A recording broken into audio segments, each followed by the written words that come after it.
Gavin Newsom, in particular, has something going for him in that he is a snake oil salesman. He says things very eloquently. He is very good on his feet when he is asked a question. And now what he will tell you is a complete lie. You cannot expect to get the truth from him. He's a tyrant. He has crappy policies. The homelessness is out of control. Nobody can afford to live there. And even if they can afford to live there, they don't, care to step over piles of human feces on their way to work. Just remember, if he would get to run America the same way he ran California, expect more of the same.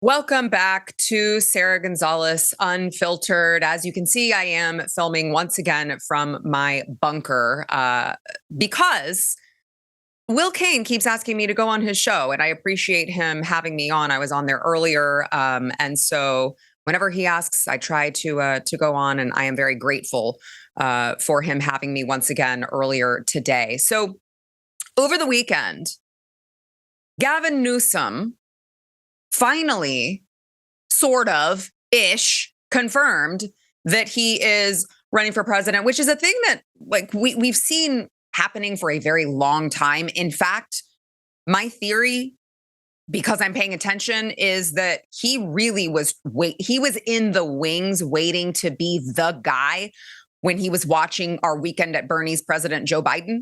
And he was just like, okay, all right, I'm going to go out there. I'm going to be there at these Republican debates. just in case, I'm just going to be there. I'm going to be out there making all these comments. And then when people ask me if I think Joe Biden is capable, I'm going to say, yeah, of course. Of course I do. What do you mean? Do I believe it that Joe Biden has the ability to be the king? Of course I do. Why would you ask such a thing? The audacity of you. But obviously he was trying to be the guy. They just ended up choosing Kamala Harris instead, which we see how that turned out. And so finally, we had a subtle recognition that he is, of course, going to do what we all anticipate that he is going to do, which is run for president in 2028.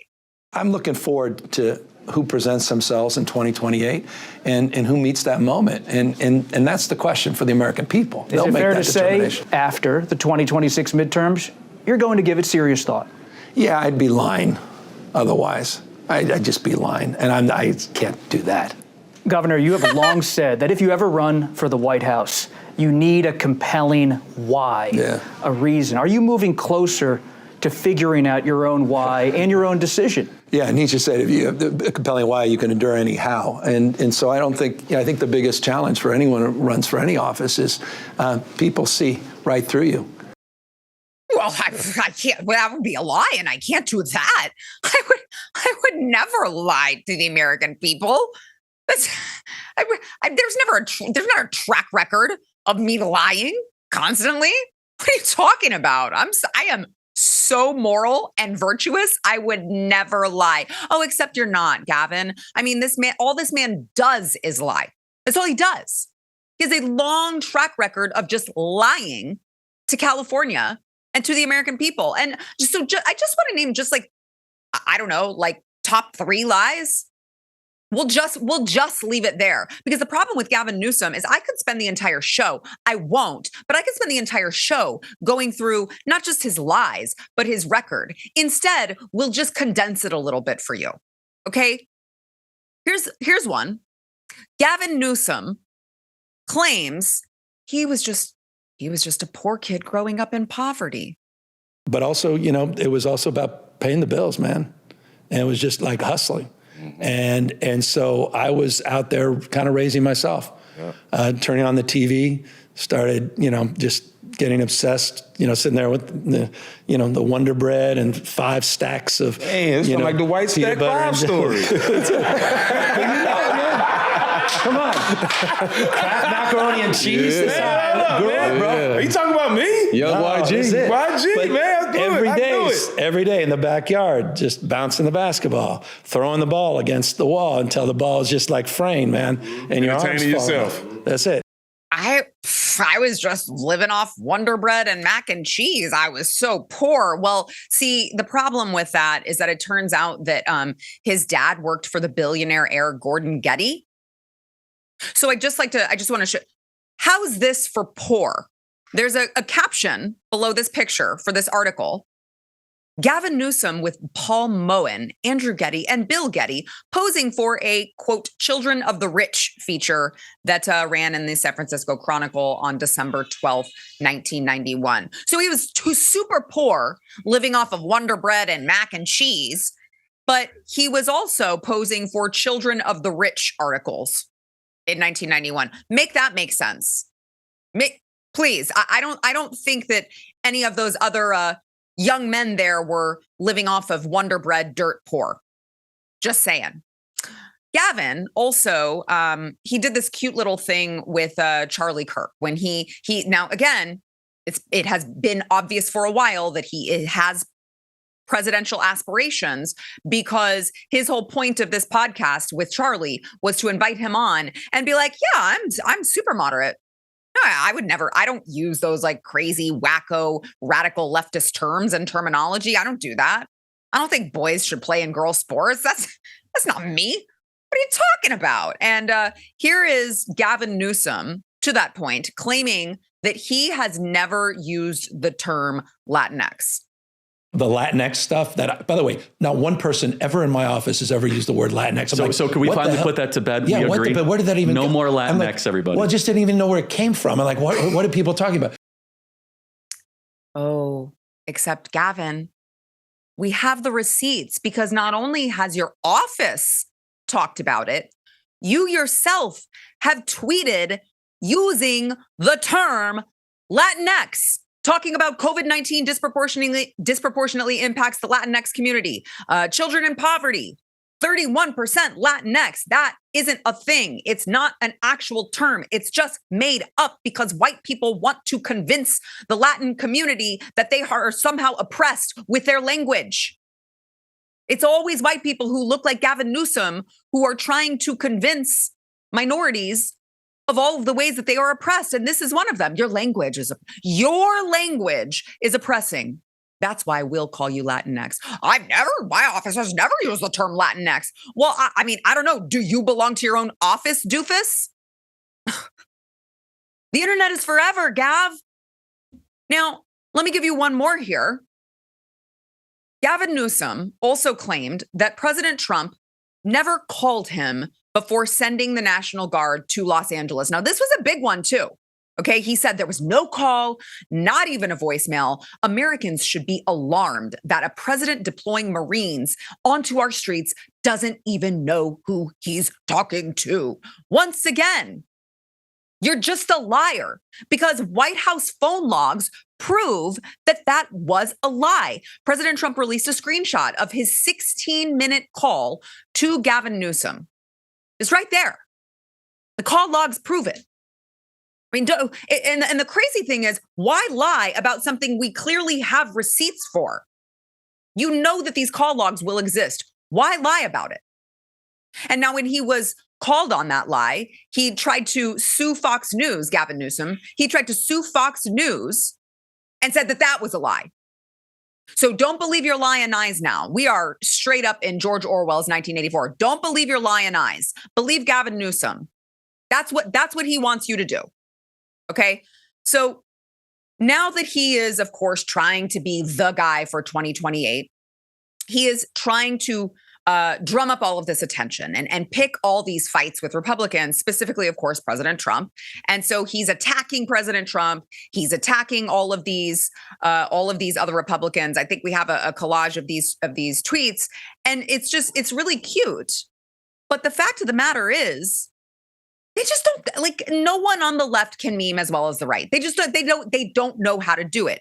And so it's just been really, really cute watching Gavin Newsom try to win the battle on social media, and also openly admitting that he is trying to bait other politicians like Florida Governor Ron DeSantis. Here's what he had to say on Ron DeSantis. Maybe one of the most unusual events of the 2024 presidential campaign season. Tonight in Georgia, California Governor Gavin Newsom will debate Florida Governor Ron DeSantis. I asked Governor Newsom about it back a few months ago, and it was an answer that went viral.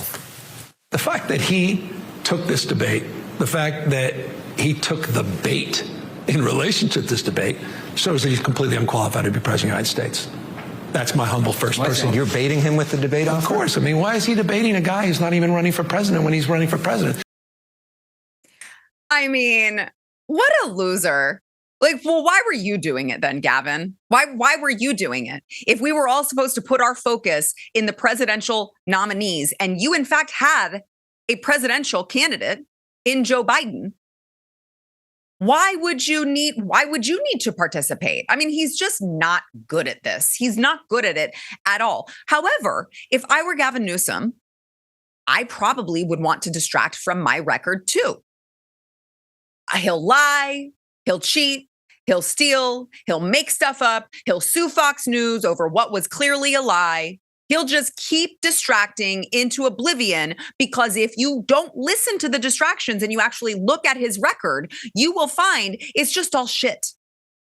So I probably would want a distraction as well. I'd be like, well, hey, let's talk about literally anything other than my record. Unfortunately for him, we are going to talk about it. Let's talk first about homelessness. 2025, actually, you guys might not know this. In California, 2025 is a huge milestone for Governor Gavin Newsom because it's his 21st anniversary of his 10-year plan to end homelessness. Yay! Congrats on the big anniversary, Gavin. So he launched this back in 2004 when he was mayor of San Francisco. Because remember, somehow this man has failed upwards in epic fashion. I don't know how he does it. He fails locally, and then he gets elected to fail statewide. And I just want to, I mean, for those of you who are unsure how his 10-year plan to end homelessness worked out now, 21 years after that fact, let's just see how that panned out. In your plan to end chronic homelessness in San Francisco. How are you going to solve homelessness? What are you going to do as a new mayor? And I say, well, what are you going to do? Focus on a housing first model, direct access to housing, shelter, solve sleep, housing with wraparound and support services, solve homelessness. Homelessness absolutely can be solved. Laid out a detailed homeless strategy. There's been no intentionality on homelessness in this state for decades. It's not been a focus. I don't think we can solve homelessness. I know we can solve homelessness. We will reduce street homelessness quickly and humanely through emergency action. The highest investment the state's ever made is $1 billion on homelessness. We are poised to pass a budget in the next few hours that will provide $12 billion of investments. I can literally quantify 58,000 people that we got off the streets last year. And none of you would believe it. This state has not made progress in the last 2 decades as it relates to homelessness. Why? We're not interested in funding failure. We're not interested in failing more efficiently when it comes to the issue of homelessness and the crisis. Whoops. Well, here's the problem, Gavin. There's been $24 billion spent on homelessness in California through the years 2018 to 2023, but California still holds 30% of the United States homeless population. So how has your money been spent, California? Are you happy with that amount, 24 billion, just to make things worse? You happy with that? He promised to solve homelessness in San Francisco with a 10-year plan. We are 20 years past that. Does it look better or worse? Because that is Gavin Newsom's legacy. And that is what, of course, you have to look at this. Whatever he does locally, statewide, you have to assume he is going to do nationwide. Otherwise, what's the point? How about his COVID record? His record on COVID. I mean, I don't have to tell you because I have someone joining the show shortly who often talks about how badly California handled COVID because he left, as did many others. It was a total disaster. It was total tyranny.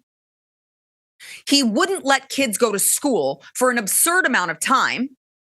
And now children in California are dealing with a learning loss that is setting them back years. They are still behind. And this, I mean, we are talking about a generational impact at this point because they're not getting that back. All over something that the overwhelming majority of children were not going to suffer any sort of long-term negative consequences from. He also aside from the schools, okay, he kept your kids out of school. He also kept Californians in their homes. He locked you guys down to an absurd extent. Remember, while he was dining at French Laundry with all of his buddies. So rules for thee, but not for me. In typical Democrat fashion, they don't fancy themselves as one of you. You are a mere peasant.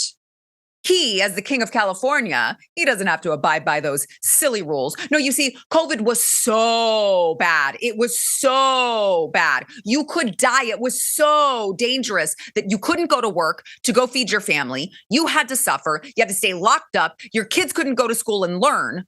But Gavin Newsom could have a bite at French Laundry. Come on. He's not one of you plebes. As if.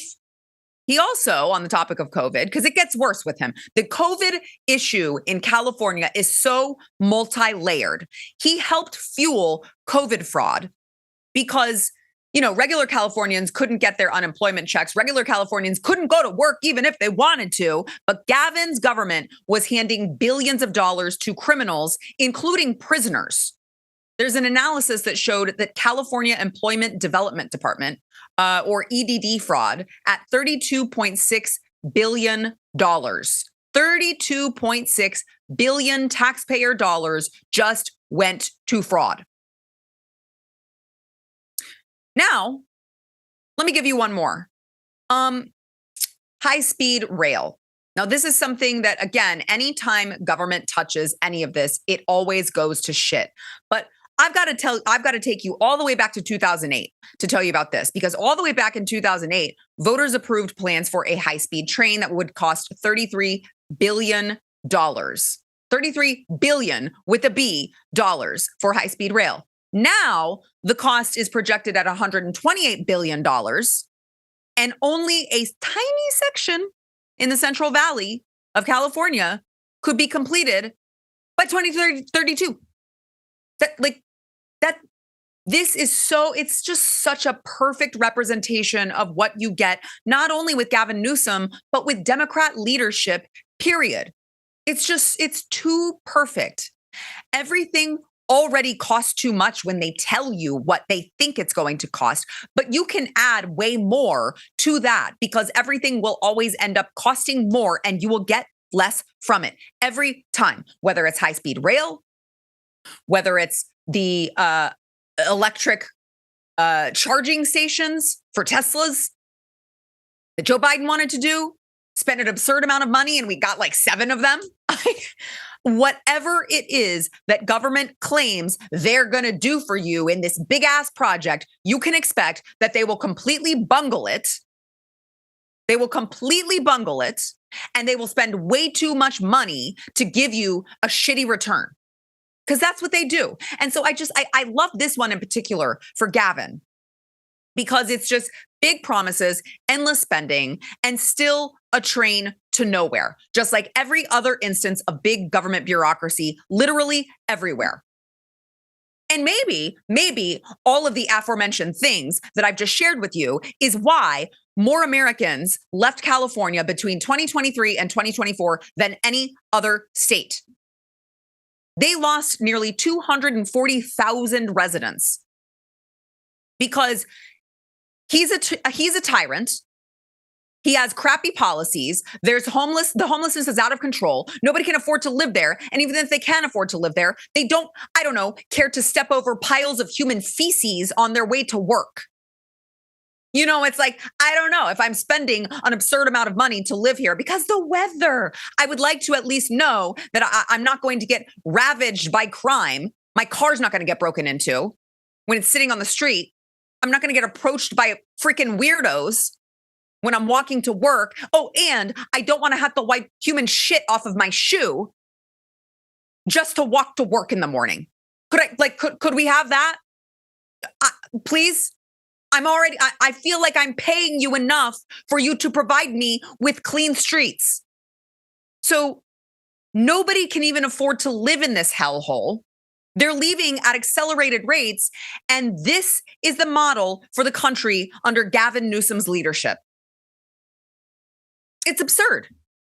It is absolutely absurd. So I'm just saying, if Gavin Newsom is the guy, which he very well may be, there's Pritzker, who obviously wants a piece of it. Pritzker, Governor Fat Ass, who obviously wants to run the country. There's Gretchen Whitmer. There's Kathy Hochul. I mean, they're all bad. They're all bad. But Gavin Newsom, in particular, has something going for him in that he is a snake oil salesman. He says things very eloquently. He is very good on his feet when he is asked a question. And now what he will tell you is a complete lie. You cannot expect to get the truth from him, but it will sound very nice. And so that may make him the 2028 candidate. Just remember, if he would get to run America the same way he ran California, expect more of the same. The state of California nearly burned to the ground on his watch, quite literally. And we all see how this would play out on a larger scale. Don't let it happen, America. All right, make sure that you are subscribed on YouTube. Sara Gonzales, Unfiltered. Smash the like button, or you can gently tap it. We all appreciate a gentle tapping from time to time. But make sure to comment in the algorithm. It will help us out a lot. We all know that was stacked against us, has been for quite some time. Share the show with your friends as well. Make sure they are subscribed too. All right, want to thank our sponsor and then get right back into it with my panel today. But first, Relief Factor. So Relief Factor is there for those of you who you live in constant pain and it affects every aspect of your life, but you just think there's no solution. There's no other path for you. Well, there is. Try Relief Factor. They've got this 3-week quick start and it's less than $1 a day. So you're paying $19.95 to see if this will change your life. But 70% of the people who order that 3-week quick start go on to keep ordering more. That's how many people it's working for. It can work for you. And if it does, it can be life changing. Try it right now. Go to their website, relieffactor.com. I'm telling you guys, they've got a guarantee. You've got literally nothing to lose except your pain. Get that 3-week quick start over at relieffactor.com.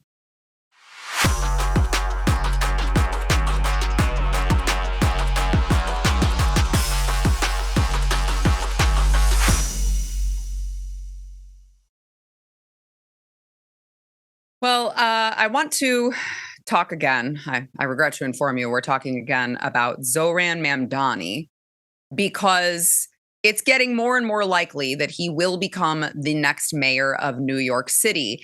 And he has just been caught in quite the lie in trying to play this Islamophobia card, which is it's just so hilarious that they think that this Islamophobe insult will work in 2025 when they have already imported so many terrorists into the country and they are literally trying to create Muslim Sharia compounds. Yeah, I don't think Islamophobic is really going to work very well in the year 2025. And so one of the latest is that he was trying to say, oh my God, after 9/11, it was actually the Muslims that were the real victims because my aunt had to be very concerned when she rode the subway. Watch.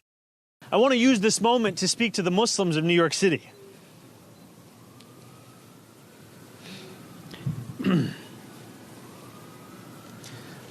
I want to speak to the memory of my aunt.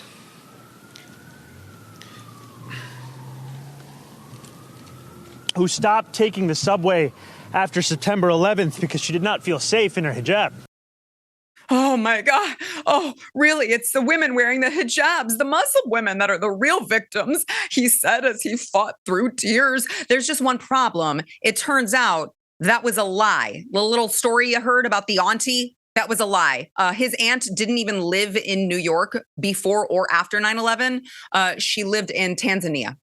I mean, you know, who doesn't get Tanzania and New York City mixed up these days? So I would understand why. Probably looks a whole lot of a hell more like Tanzania than America. But you still have all of these Democrats, despite remarks like this, despite the fact that he's a communist, you still have all of these Democrats lining up to endorse him. Hakeem Jeffries just came out with an endorsement. Mayor Pete also praised Mamdani and, of course, slammed Andrew Cuomo, said he was morally disqualified after his past scandals. I mean, I don't know. It's just kind of crazy because Mayor Pete, being that he's gay, might find it morally disqualifying to hear what people who live back where Mamdani's from do to gays.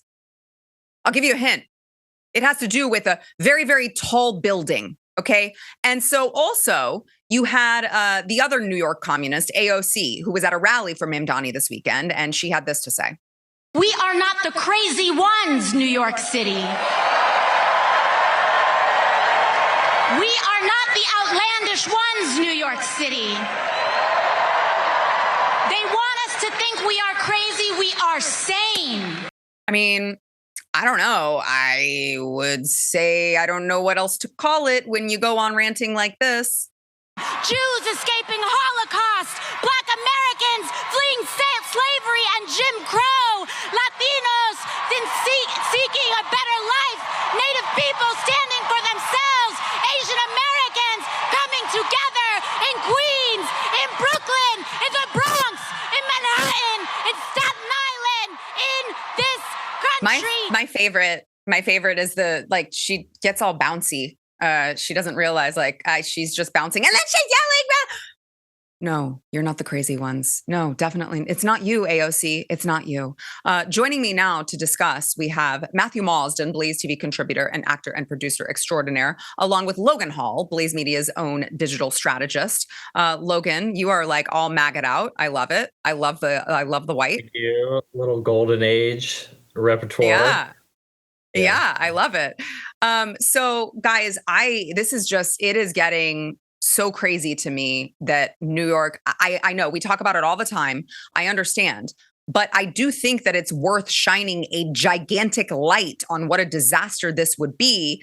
And I don't even think I should say this would be. I think this will be, because there's basically no way at this juncture that anyone else gets elected unless the polls are wildly off. There's no way that anyone else gets elected as the mayor of New York City. And this guy is going out there telling fake stories about his aunt. So we're supposed to believe it was the Muslims that we really actually should feel sorry for after 9/11. It is just absolutely insane, Matt. A Democrat lies, really? I mean, look, they have more news at 5. Huh? I said more breaking news at 5. A Democrat lies. Yeah, exactly. I mean, look, they have nobody on their bench. I mean, he is like the latest thing. That's all it is. They know that they have no one. I mean, Gavin Newsom's doing his best to kind of like, whoa, Trump, ballroom, Trump, blah, blah, blah. And everyone knows that he's a complete shambles. But look, I would like to say, I give him about a 2 out of 10 on the acting on that, because he was like, Yeah, he did the fist. He did the fist. It's all very, very amdram. I'm not very impressed. I have to say I've seen better. But look, I mean, in all seriousness, Sara, we have a communist infiltration in the United States. We also have an Islamic infiltration into the United States. And he's like both of them together. And of course, what they're going to do is they're going to use any kind of any tactics they can, whether it's like, Islamophobia with Pete, it was like homophobia with, racism, whatever it might be. They're going to use to try and deflect from the fact that he's a complete disaster. And I hate to say it, and I've said it before. You get what you deserve, New York. You get what you deserve. We need to start thinking about putting up a giant wall. Seriously, let them descend into chaos. I don't care anymore. You're gonna elect someone like this in. You deserve everything you're getting. Yeah, Logan, it really has been fascinating to watch him try to use this Islamophobia term. I would say I will agree with him in part. I do agree. I am actually very scared of Islam. I just don't agree that it is unreasonable, which would be the phobia part. Like, I'm like, yes, correct. I am afraid. I just don't think that it's some sort of irrational fear is the thing. Yeah. Islamophobia is not the correct term. I don't think it's phobia is kind of a fear of something, right? Right. It's not fear, it's disgust. We are disgusted. Okay. I think we should not. I'm actually, hold on. I am actually kind of, I am scared that they're going to like blow me up. Yes, that's fine. I think it's more of a disgust that this is not in the vein of American values. Okay. Yeah. So I don't think we should underestimate. Yes, this is the best they've got, but they have imported so many people now that a third world, like the favela, the third worldization of America, to turn a first world country into a third world country is very appealing to some of these people. New York, I saw some statistics the other day that a quarter of New Yorkers, they're calling them New Yorkers, a quarter of them do not speak the English language. Okay. Whether they're New Yorkers or not, I think that's a different discussion. But if these people don't speak English, there was another poll, I know you saw this too, Sarah, where among native-born Americans, Cuomo had like 15 or 20 points. But among foreign-born people, Mamdani is up like 30 or 40, maybe 50 points, holds solid majorities. And New York City has taken on so many of these people, illegal immigrants, legal immigrants, regardless, from all over the world, that they are now, you can take the third world, you can take these immigrants out of the third world, but you can't necessarily take the third world out of the immigrants. So the electorate has been changed so much that we have Mamdani, who is going to be, you can say, oh, well, it's socialism or communism or whatever. No, it's the fact that they have changed our country so much through immigration that the Democrats are banking on this. They want to change the country through immigration. They've done this. Matthew Marsden knows this as well as anyone. Yeah. They have done this to the UK. They have Islamified the UK to the extent that I don't even know if America is going to be, I truly believe it's salvageable and can be saved. But they've done this to the UK. They're doing this to every Western country. And do you know at the same time what a lot of these conservatives are doing, are worried. They are worried about what people are saying in conservative circles. They're worried about what people are saying in group chats. Are you kidding me?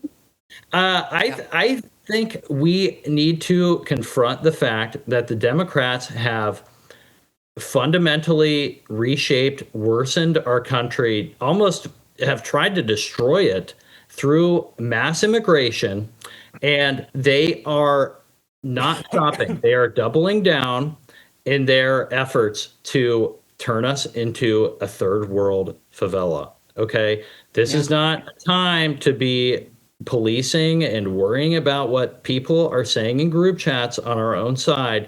We have to confront the fact, why is Zohran Mamdani, I'm sorry I'm going off on a rant right now. Why is Zohran Mamdani still in our country? Okay. Why is anyone named Ilhan Omar still in our country? At some point, we need to demand better from our representatives and say, these people are not Americans. The first thing you do is you come to New York City and you flip off a statue of Christopher Columbus, and you're going to, these people are way, way, way too comfortable. They need to be denaturalized. In Zohran Mamdani's case, he needs to be denaturalized and deported.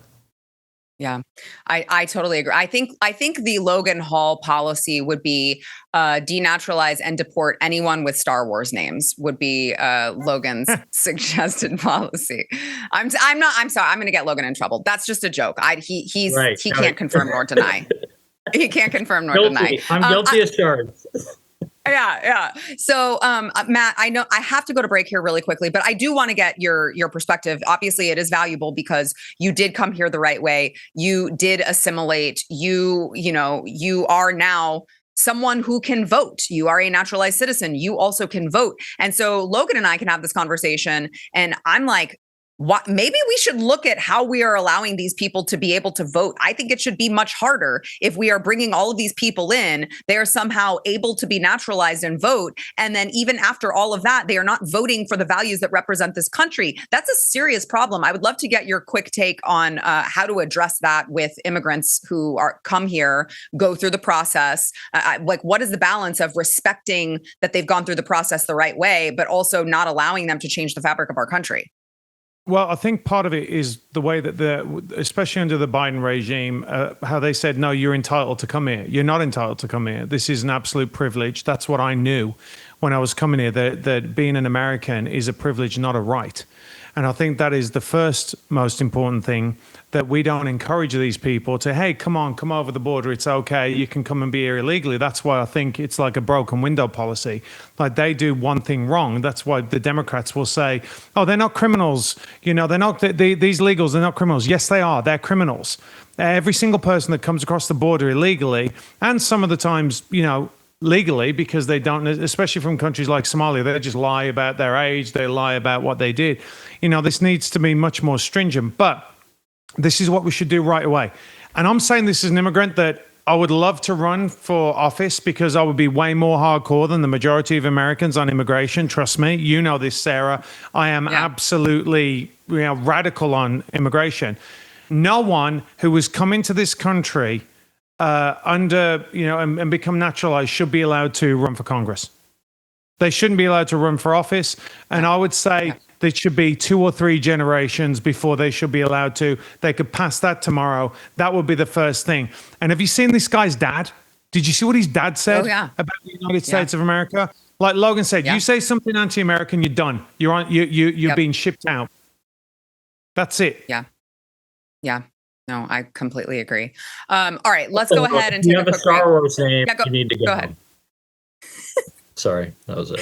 Star Wars is calling. Okay, you gotta just pack it up, go back to Star Wars land, and everything's all good. All right, we gotta take another quick break here. Want to thank our sponsor, PreBorn. So I love partnering with PreBorn. They make it so easy because all I have to do is tell you what they're doing. They're literally saving babies' lives because instead of lying to them, these scared mothers who have an unplanned pregnancy, instead of lying to these mothers like Planned Parenthood is doing, they are just showing the women the truth on ultrasound. They come in, they're scared, they don't know what to do. And what they're going to get from PreBorn is an ultrasound, view your baby, the life inside you, and they're going to get to hear the baby's heartbeat.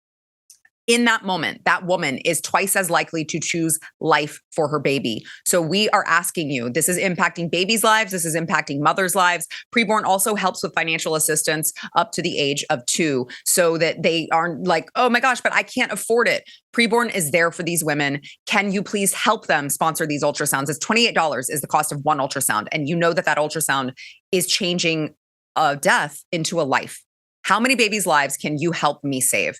Can you help with 1 ultrasound? Can you help with 5 ultrasounds? The end of the year is coming up. So if you're looking for a tax-deductible donation, please, please, please be the person who is helping save babies' lives. You can go to preborn.com/Sarah, donate securely over at preborn.com/Sarah.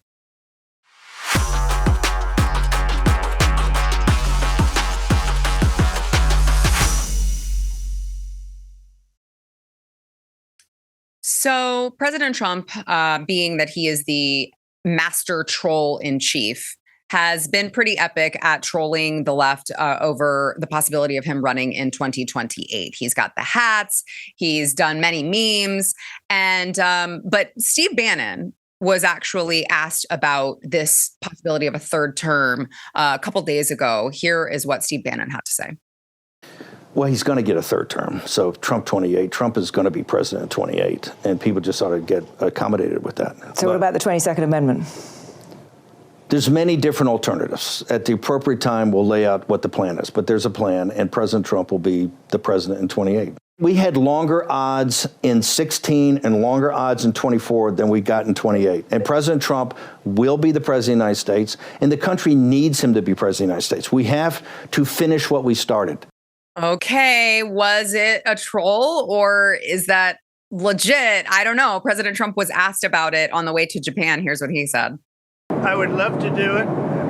I have my best numbers ever. It's very terrible. I have my best numbers. If you read it, am I not ruling it out? I mean, you'll have to tell me. All I can tell you is that we have a great group of people, which they don't.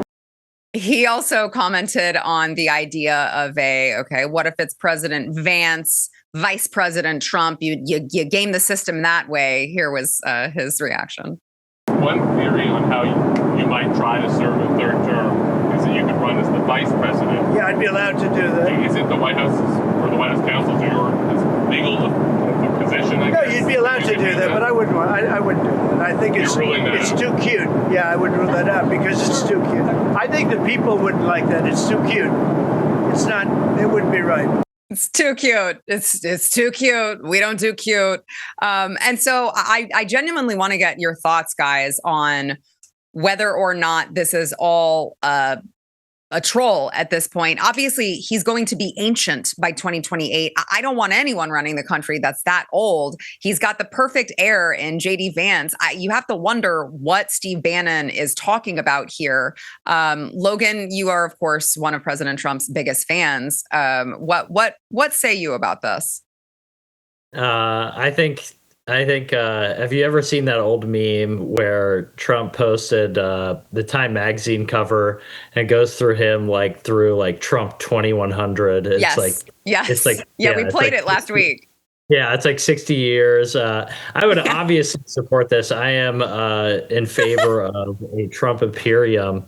I think we should make the left live up to their standards. So FDR is one of their heroes, right? FDR served 4 terms. Now, he made an excuse for this during wartime. He was obviously decrepit. He was in a wheelchair for a while. I think Trump has more dignity than that. I don't think he necessarily would want to do this. He's dominated American politics for the past 10 years. I think that's enough for him. I think he's obviously chosen his successor. He has a much deeper bench, as Matthew was saying, than the Democrats do.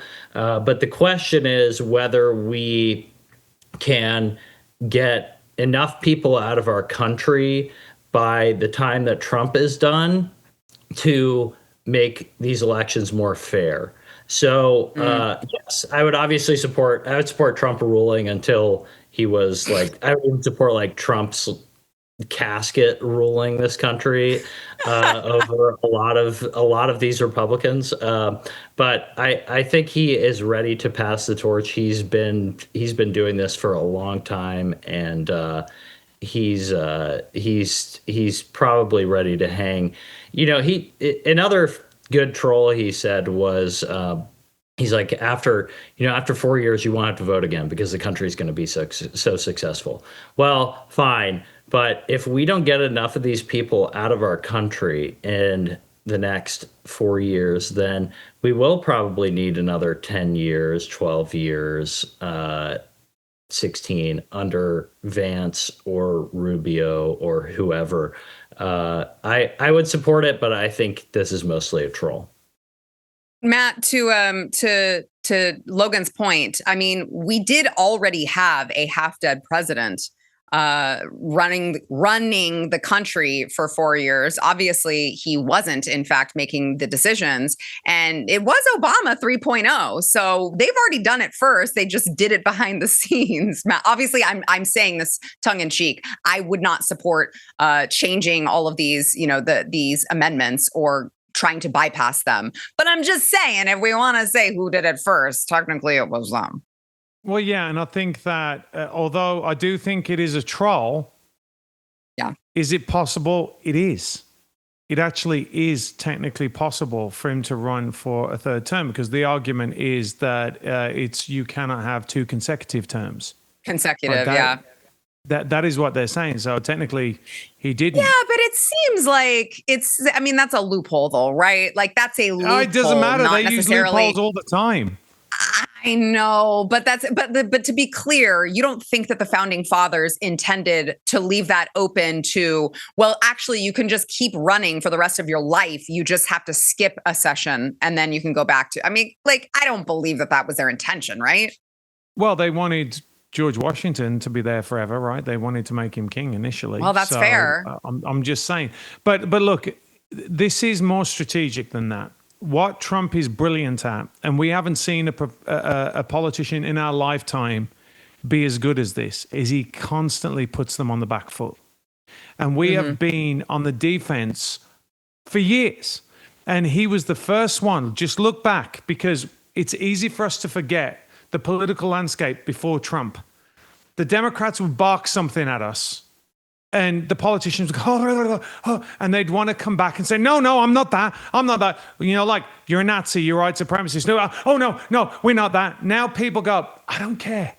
And Trump made that possible because he pushed back. He was the first one. He's a street fighter. He got in there and he said, you're going to say this because you'll be in jail. Like, it's amazing. And it's very easy for us to forget the change that has happened over these past few years. He's doing it again here. What he's doing is he's going, I'm gonna make you have to answer this. I'm gonna make you have to worry about this, because they are worried.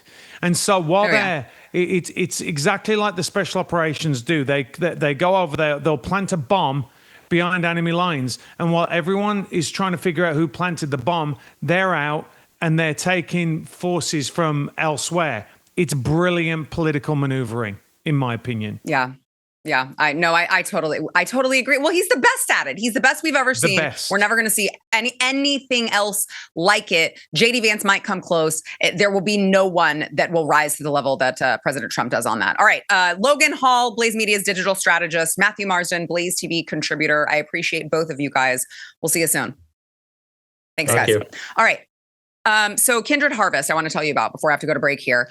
Kindred Harvest is there for those of you who love tea. Okay, maybe you buy tea bags from the grocery store. What you might not know is that if you're buying it, it's likely from China, which means that it's got microplastics, heavy metals. These teas are really disgusting. You would not believe the type of things that's just in just a little tea bag that you're getting from the grocery store. So don't go get that. Get Kindred Harvest. It is third-party lab tested, 0 microplastics, 0 heavy metals. It is the American answer to that disgusting Chinese tea that you're getting at the grocery store that you don't realize is from China. They've got morning energy tea. They've got evening herbal. They've got chai. They've got green. They've got cinnamon apple. They've got all sorts of stuff. It is delicious. My family drinks this tea exclusively. Go to kindredharvest.co. Use code Sara for 20% off.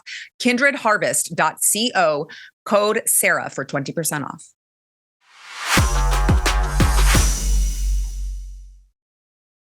Did I mention there's nobody like President Trump that will ever exist again? He went to Malaysia, his Asian tour, and he was greeted by these dancers. And he's like, you know what? You guys are dancing for me. I'm going to join in, and I'm going to do the only dance move I know. And you guys are going to love it. This is just like, it's just so humbling. It's just so like, this guy is just a grandpa and he's just damn good at his job. And it is just so refreshing to see him. Just a really great moment. That's it for us. We will see you guys tomorrow.